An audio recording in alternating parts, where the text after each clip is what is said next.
Architecture is really the art and science of turning fiction into fact. Sometimes kind of real architectural life interferes with intellectual architectural life. There is no such thing as architecture. Hello everyone, this is Vikram Prakash and you are listening to Architecture Talk. Each episode we try and have a conversation with a contemporary thinker on issues of architecture and architectural thinking. Our objective is to advance the frontier of architectural thinking and to look upon the made work, the built environment in new, unexpected ways.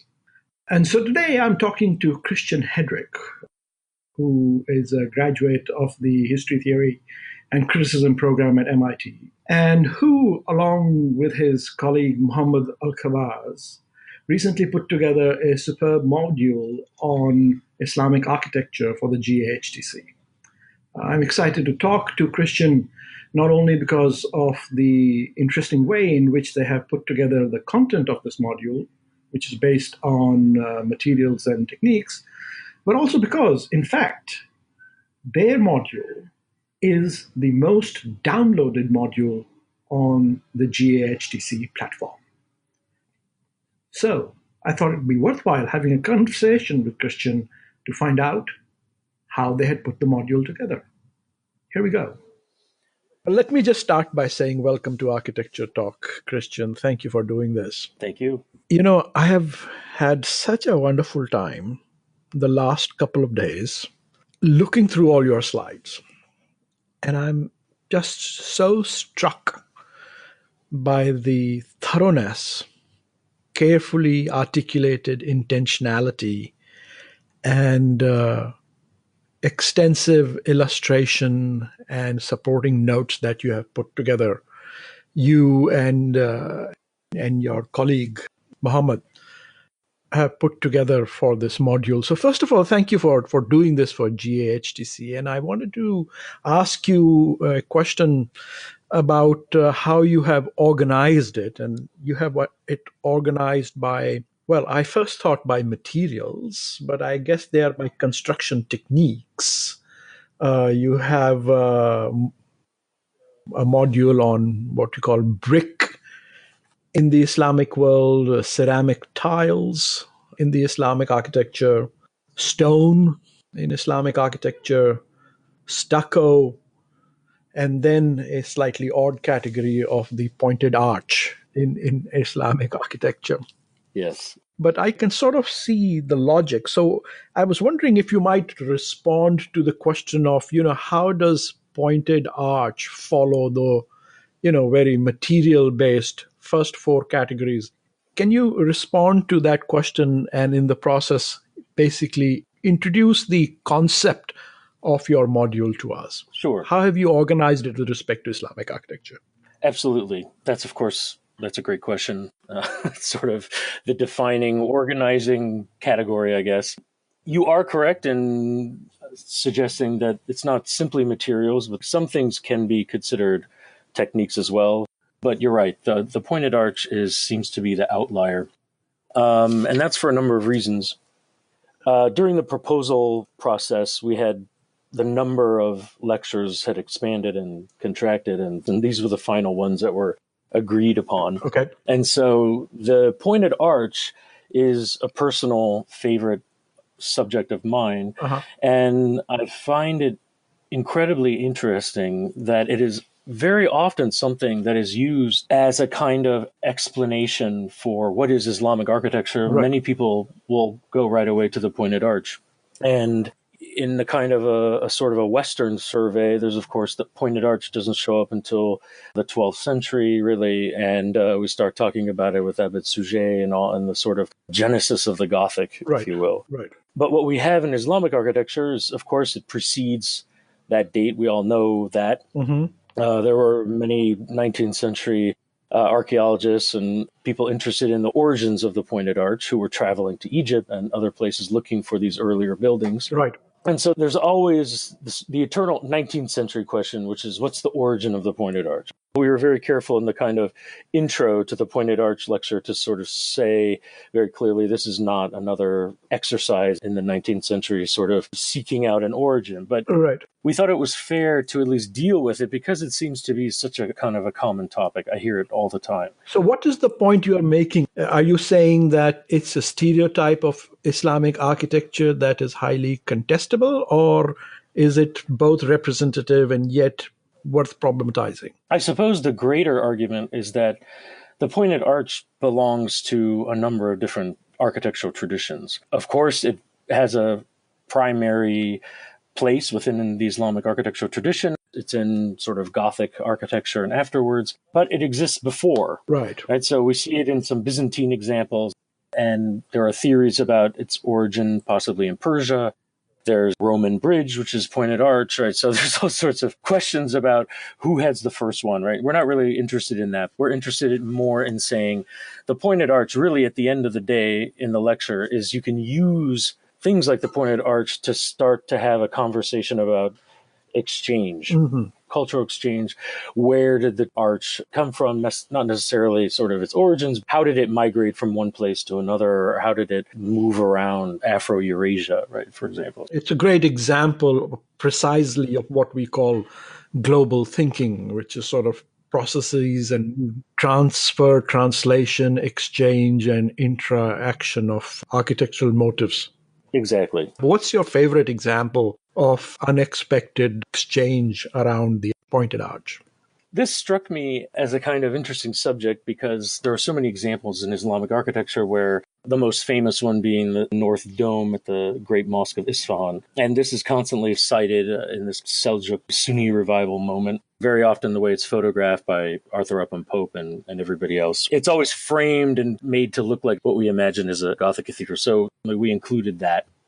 On the one hand, the Byzantine examples, I think, were totally unexpected. The San Apollinaire and Classe Basilica in Ravenna from the 6th century, I mean, it has a very slight pointed arch. So let's try the reverse question then.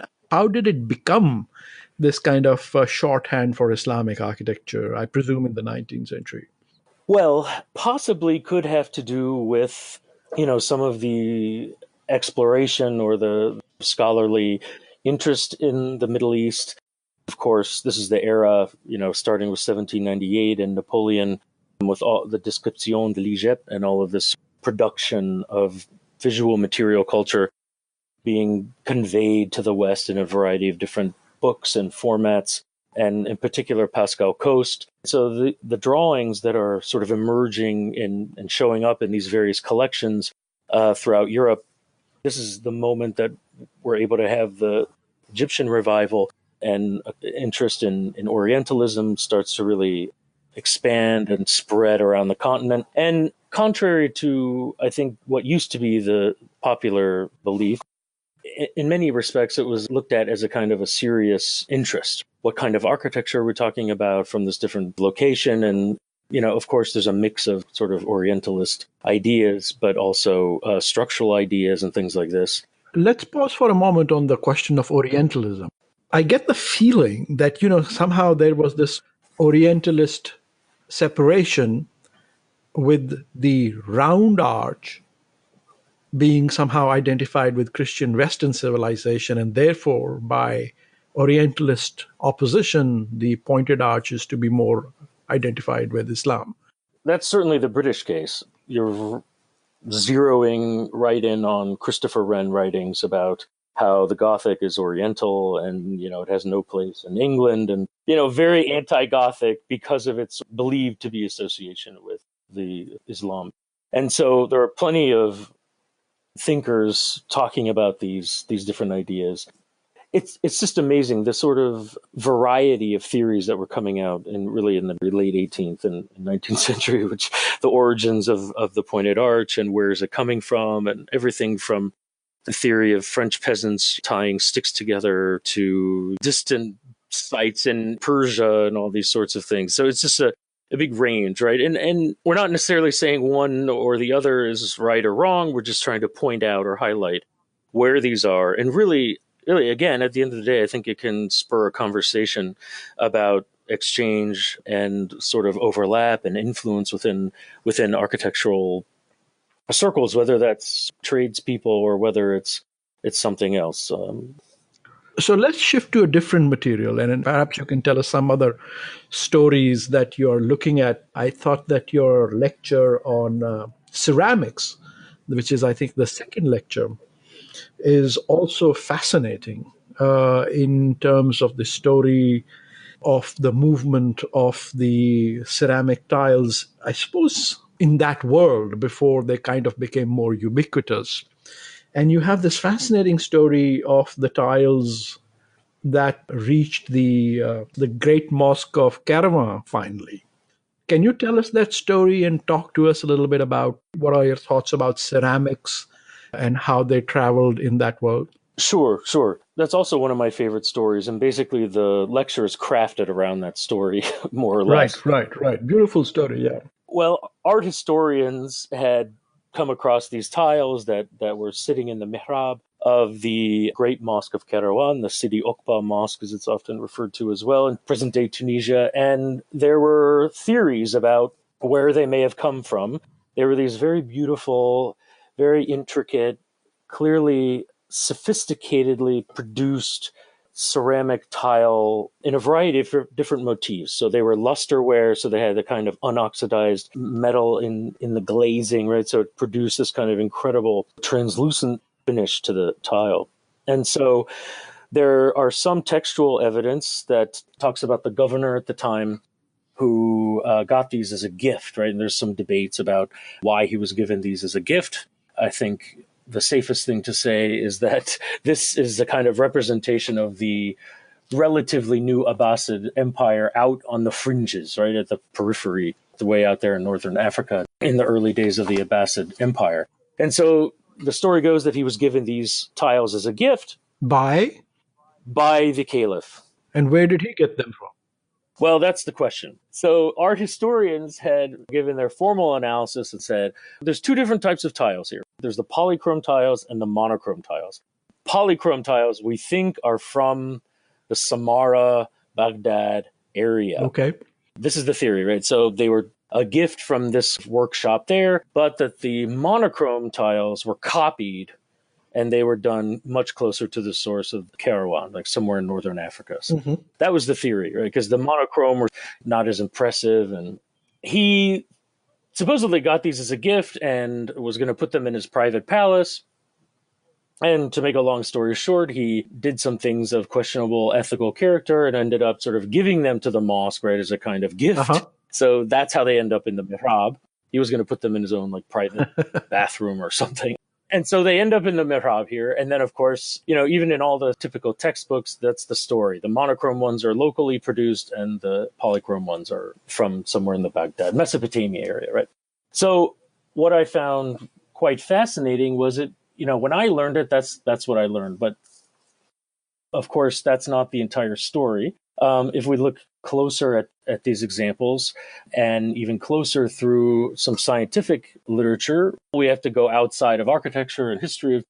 This is a journal called Archaeometry. It's like an archaeological, very scientific, lots of heavy data type of thing. And so this was a co-authored article that basically did scientific chemical analysis on the different tiles. They looked at the polychrome and the monochrome to finally solve the debate. And it turns out they were all shipped from the Mesopotamia region. None of them were locally produced. So that was quite interesting because, you know, we have an aesthetic theory in a way that's guiding our judgment or how we're sort of understanding the images or where these things are coming from. And they're showing up thousands of miles away. So in and of itself, that's already impressive. So there's a lot of different facets of the story, I think, that are incredibly interesting.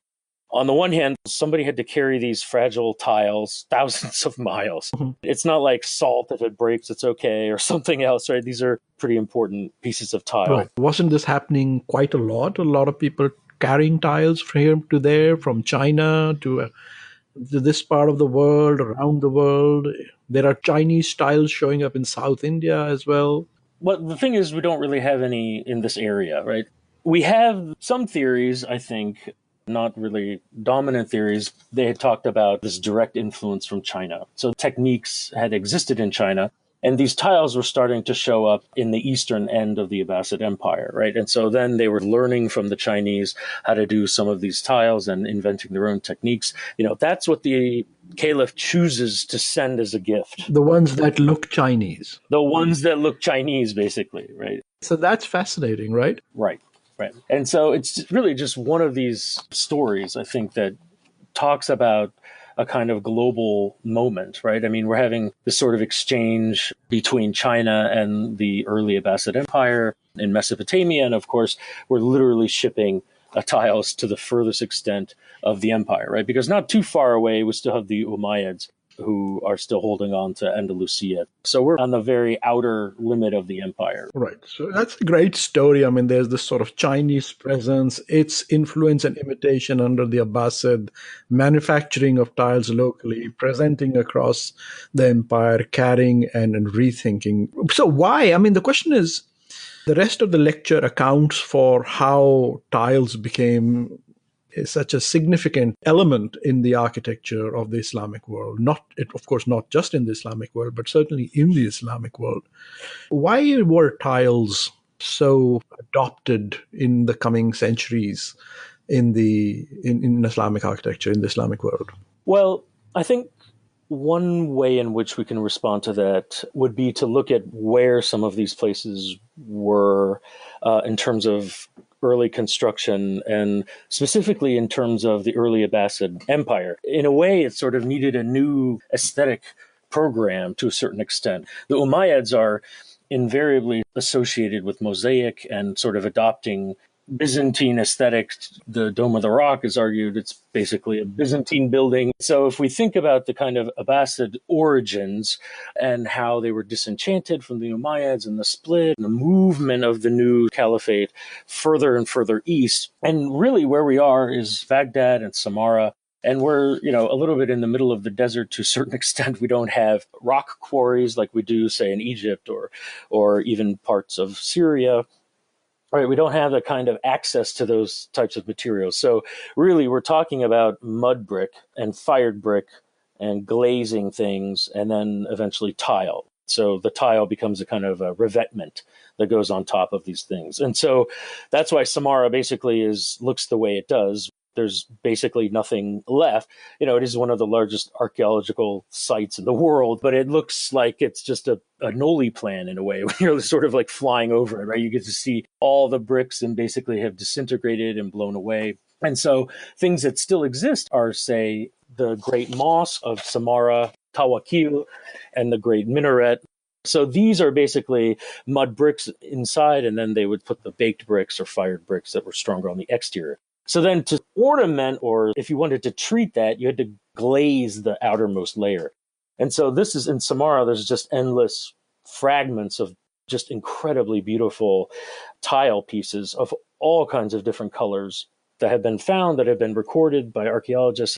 And so it really becomes the way in which people are interacting with the architecture to a certain extent. So it seems like, once the caliphate kind of moves further east and is in more direct contact with the Silk Route, I suppose, kind of becomes the big terminus after the Battle of Talas, right? Mm-hmm, mm-hmm. And along that route, besides silk and other materials, tiles have very high currency.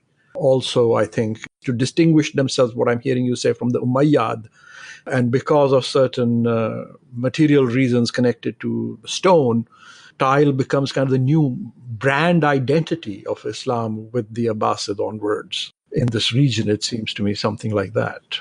Right. Hence the sending out of these tiles, across the empire. That's right. So they're spreading the brand. It's a new aesthetic. Yes, that's right. Exactly. In Egypt, stucco becomes another one of these incredibly important material techniques that really expresses the new regime of the Abbasids to a certain extent, because that gets translated to Egypt, right, in the Mosque of Ibn Tulun, where we can literally see the Samarra styles ABC repeated right there. They choose not to use necessarily brick. They certainly don't use stone, except maybe in the minaret. Right. But there's certainly a new aesthetic regime, I guess, if you will, in the mosque, which is Abbasid. Right, I see. So stucco Yes. and tiles together kind of making this surface level branding presence. Exactly. Replacing, in a sense, the old world of bricks and stone, which are, of course, also still present as significant materials. But these two kind of combine together to make a different kind of a visual argument. Yes. So, in between, you mentioned that one of the reasons perhaps ceramic glazing and techniques of making ceramics were held as secrets. And at the same time, however, it was precisely those secrets that spread quite significantly around the Abbasid world and later.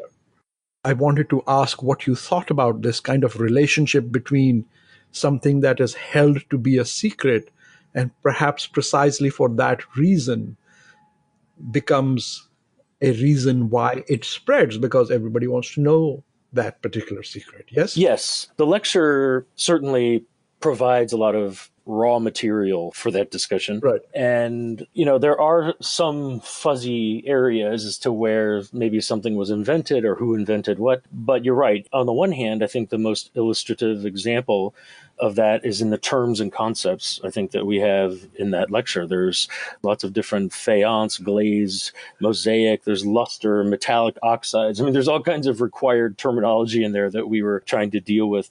Different types of builder's technique, different types of enameling, different types of materials and how they're used, even, ending with the famous Iznik tiles. So there's just this kind of overwhelming amount of data, I think, in this lecture in terms of where lots of these things either come from and the sort of translation of these secrets.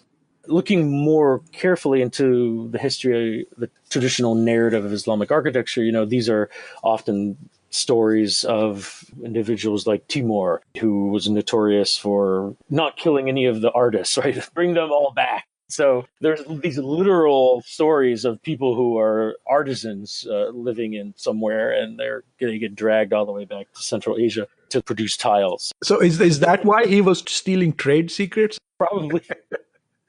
It's another lecture. I love the sort of capacity for detail and complexity that you have at the tip of your tongue all the time, and is certainly present in the lecture. So, I mean, it's a beautiful kind of characterization of architecture as this kaleidoscope of technical and aesthetic and visual possibilities. I mean, sometimes just in the nomenclature, right? Everything seems to have two words, like a Persian term and a kind of either Arabic and also a Latin or Italian term. Faience comes from French, but originally it has to do with the city in Italy, Faenza. Invented in the Islamic world somewhere. One of its most famous versions is like Delftware, sort of one ultimate expression of it. Haft-rangī, it's like the ability to put 7 colors on one tile, right? But in Spanish, we say cuerda seca, or that's the common way to refer to it. And that was a big deal. That's definitely Persian. So tell us why it was a big deal then. I mean, what made that so special? The haft-rangī at the time, really, the kind of ultimate expression is seen at Isfahan in these fabulous domes, the curving domes, and you just have this incredible beauty, the kind of symbolism of the heavens above you within some of these structures within the domes, and the kind of ability to put all these different colors on one tile just seems to release. It just sort of leads to an abstraction of ornament that symbolizes something else. Yeah, there's sort of a significant kind of dematerialization that results, as if there's this otherworldly kind of sheen on the buildings, particularly in Isfahan, right? Can you connect that also to kind of the stucco work of the Muqarnas that was developed in certainly the Safavid Persian world, and how they came about and how they were sort of hung down generally from wooden or stone ceilings, or how were they done? Well, there's different explanations. The sort of dominant one, I think, is that it emerges from the structural sequencing of a dome. Some of these early domes comes from basically the squinch, right? The squinch can kind of evolve into this, early Muqarnas. And of course, Muqarnas exists before the sort of Sunni revival, 11th or so century. But it's fairly clear that it was during this time period that the Muqarnas really started to become associated with this new movement and really became quite a common sort of expression. And it's basically spreads after that. And so some of the early examples are basically we have stone transitioning into a kind of interior dome that's made of squinches. And so these sort of squinches are basically this kind of section in three-dimensional space, which we show in the slides. And how it's completely separate than a kind of pendentive, which also existed before, but it's a whole different sort of structural system. And eventually we had this kind of expression, it just keeps going and going, right? And then the kind of sort of often the epitome of the examples of the Muqarnas are in Andalusia at the Alhambra, or they're in Persia, they're in Isfahan. It can be stucco, it can be something else. And we have, great images of some of the stucco having fallen out. You can see a wood frame behind it, right? It almost becomes a sort of a symbol or a sort of imitation of something else that started out as a structural expression, I guess. Yes. Okay, well, this might be a good time for us to take a short break. We are talking to Christian Hedrick, and we are discussing his co-authored module on Islamic architecture on the GAHTC.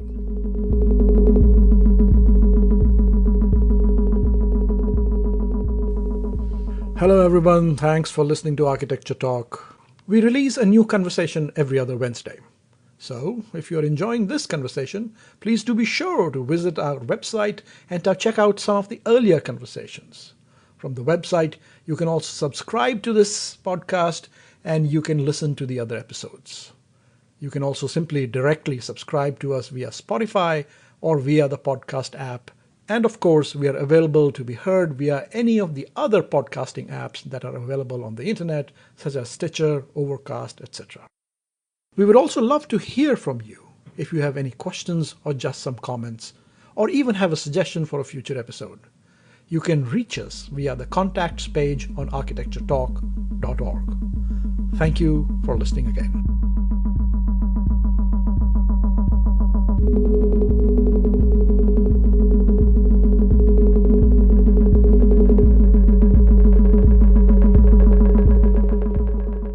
Welcome back. We are having a conversation with Christian Hedrick on his co-authored GAHTC module on Islamic architecture. So, Christian, I want to in a moment get to the question of, how does one define and identify Islamic architecture anyway? And I think you have some interesting thoughts on that in the module. But before we do that, I have to, since I'm from South Asia, ask you a question which connects to the South Asian sphere with one of the most identifiable of Islamic architectural monuments, which is the Taj Mahal. How can we talk about Islamic architecture and not touch on the Taj? And there are so many things to talk about the Taj, but I wonder, how would you describe it from your materials and construction perspective? It seems like you have this very nice section in there about the interior of the Taj and how it has brick with stone infill and then, marble cladding. So to describe to us the Taj from the perspective of your modules, and what do you think about it? So the Taj could easily be discussed in, well, maybe not all of the modules, but it could certainly be discussed in, the dressed stone. Obviously, it has a place there. I actually lead right up to it in the pointed arch lecture. We basically end with the tomb of Jayant al-Din Tughlaq. So this is the kind of end of the Delhi Sultanates. Grand finale, yes. And I think there's another beautiful story in that last transition discussion of the pointed arch, because after the Muslim invasion, there's the early conquests during this period in the Delhi Sultanate context. Architecturally, there's an incredible disruption. There's a redesign formulating, repurposing, to use more civil terminology, thousands of Hindu temples that become victims of this conquest, right? And they get kind of reoriented and sort of repurposed into all kinds of different mosques. And then, of course, the Quwwat al-Islam is the most famous one, I think, that we have there. And all the use of all the spolia and this disregard for which way the statues are oriented, right? They turn them upside down, or there's a lack of symmetry and things like this, right? Yeah. One of the beautiful stories, though, is this story of the arch again. It is, by this time, with the invasion, Islam is the arch, basically. This is sort of what we're seeing. And the order, I think, that goes out to the craftsmen is build us an arch.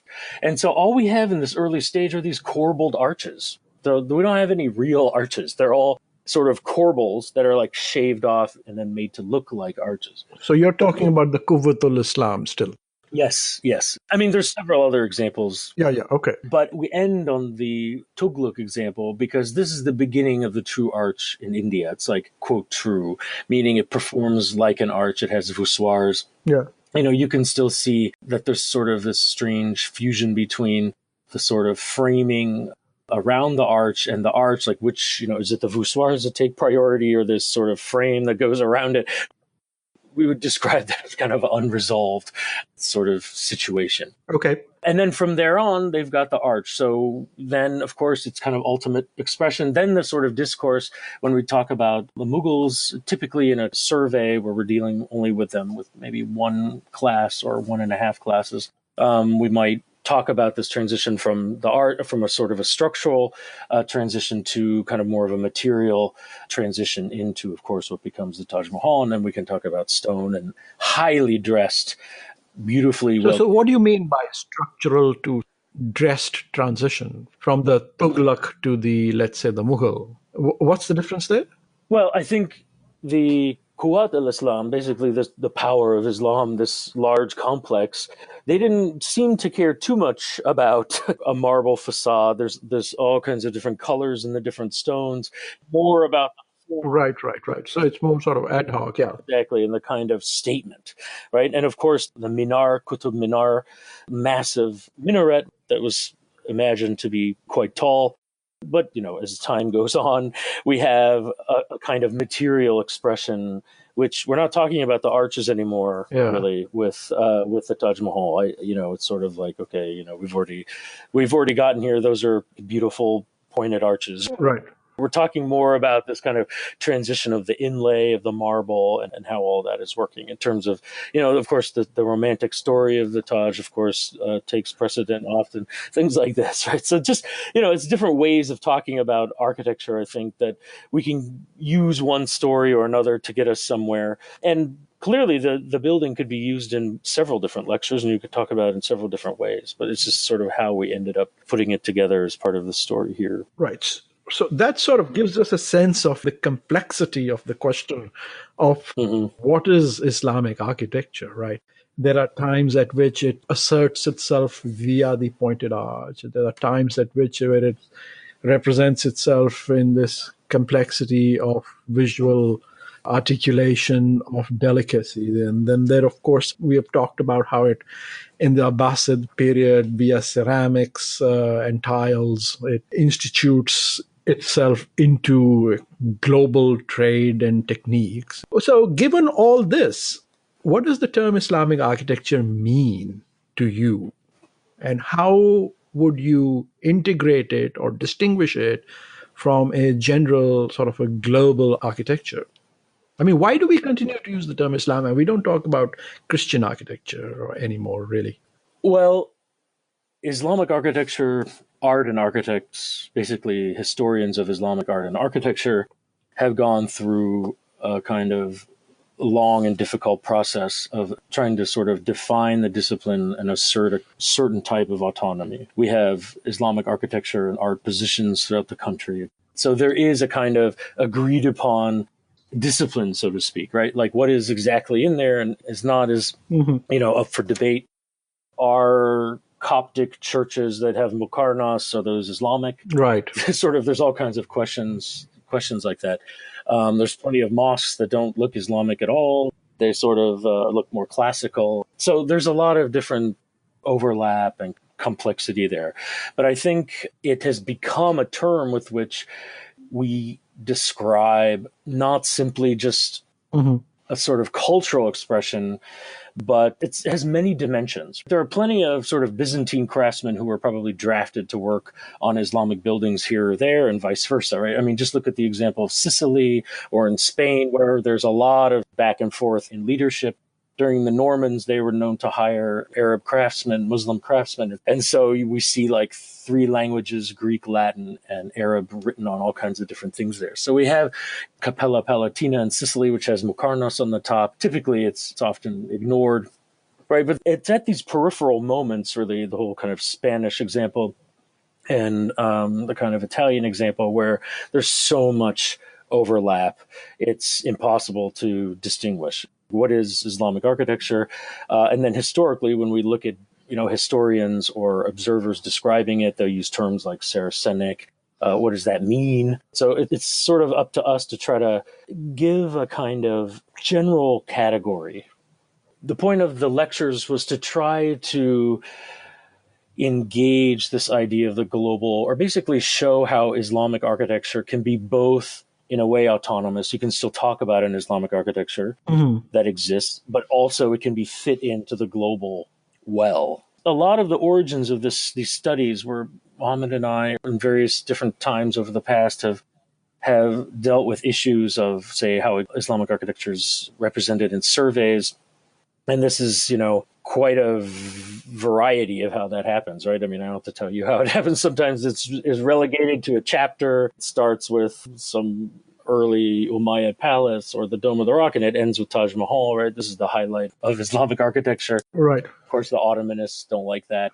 So it's a crazy thing, really, how it's all manifested or become represented in all these different variations. And I think the kind of beauty and difficulty at the same time with regard to yours and Mark's book is basically, how do we look at things chronologically, but sort of derive these narratives out of them? And so I think it was through these materials that we thought, well, all these materials can be described in Islamic terms. They're very central to Islamic architecture, but they're also found in other types of architecture.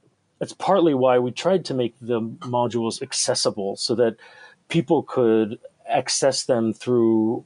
Basically, material was the decision we came to, because everybody has to deal with materials to a certain extent. If you're talking about an architectural survey, it's just one way in which you can start to draw comparisons, talk about exchange, this sorts of things. Start, in a way, to be able to take out various aspects of these lectures. You could deliver the whole thing at once, or you could sort of mix and match. I think there's enough examples that sort of stand on their own, that sort of afford the opportunity to blend it in seamlessly into another discussion.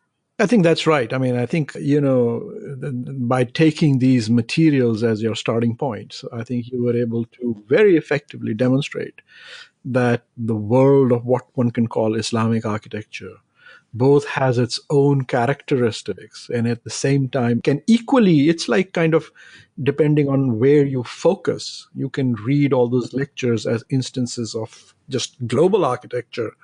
And at the same time, if you focus slightly different, you can say, well, yeah, it's all Islamic architecture. And in that sense, your module totally illustrates the core contentions of GAHTC. So thank you for that. And thank you for being on Architecture Talk, Christian. Absolutely. Thank you very much. I appreciate it. It's a pleasure.